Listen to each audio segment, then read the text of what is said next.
Pasukan Ukraina dan tentara Rusia kembali bertempur di dekat Artyomovsk. Militer Rusia mengklaim telah membuat sebuah kemajuan dengan menggempur posisi pasukan Ukraina.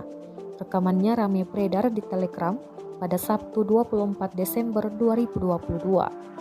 Dalam keterangan unggahan disebutkan tentara Rusia menghancurkan posisi angkatan bersenjata Ukraina. Tepatnya, artileri menghancurkan titik tembak angkatan bersenjata Ukraina dan mendukung gerak maju kelompok penyerang dengan tembakan. 6 ledakan dahsyat terekam kamera drone Rusia. Rekamannya pun kini telah menuai berbagai komentar dari warganet.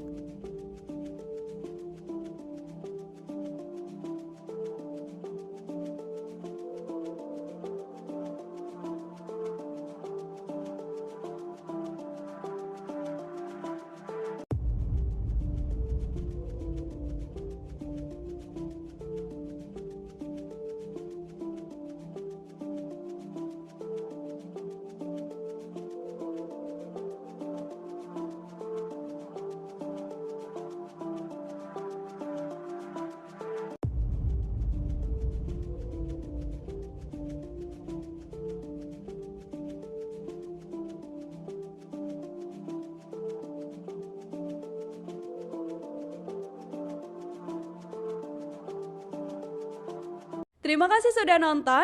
Jangan lupa like, subscribe, dan share ya.